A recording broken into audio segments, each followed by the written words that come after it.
Hi friends, welcome to my channel ప్రభా vlogs. మనం అప్పుడప్పుడు రెస్టారెంట్లో కాటేజ్ తింటుంటాం కదా, చాలా టేస్టీగా ఉంటుంది. మనం చేస్తే అలా రాదు, ఎలానా అనుకుంటాము. ఈ విధంగా ట్రై చేయండి. కర్రీతో పని లేకుండా పెరుగన్నమే తినేస్తాం. ఏమేమి కావాలో ఎలా చేయాలో చూసేద్దాం. రైస్ అరకిలో, ఈ అరకిలో రైస్కి తగ్గట్టు చెప్తున్నాను. 1/2 లీటర్ పాలు, పెరుగు. పులిసిన పెరుగు పనికి రాదు.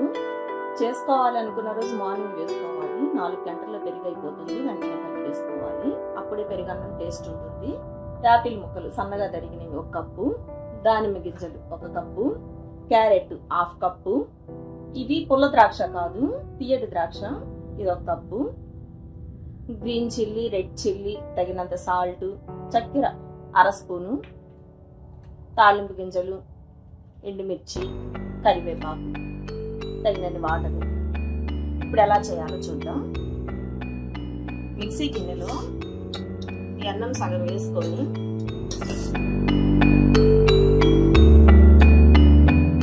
కొంచెం వాటర్ యాడ్ చేసుకొని ఒక 5 సెకండ్ల పాటు గ్రైండ్ చేసుకోవాలి.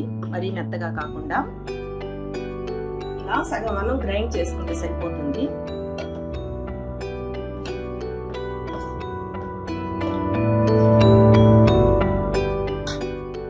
ఈ అన్నం పక్కన పెట్టేసుకొని పెరుగు వేసుకోవాలి.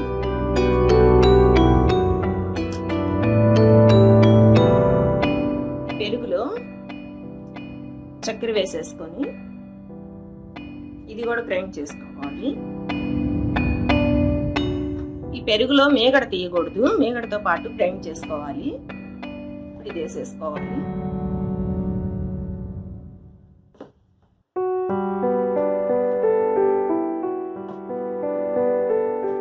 కలుపుకొని తగినంత సాల్ట్ వేసేసుకోవాలి.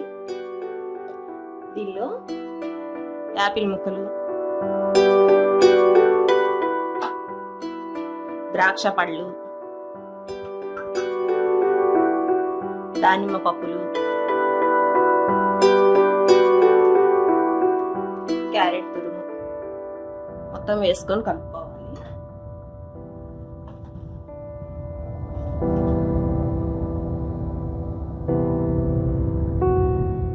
ఇలా కలుపుకున్న తర్వాత ఇప్పుడు పోపు పెట్టుకోవాలి. 1 స్పూన్ నెయ్యి వేసుకొని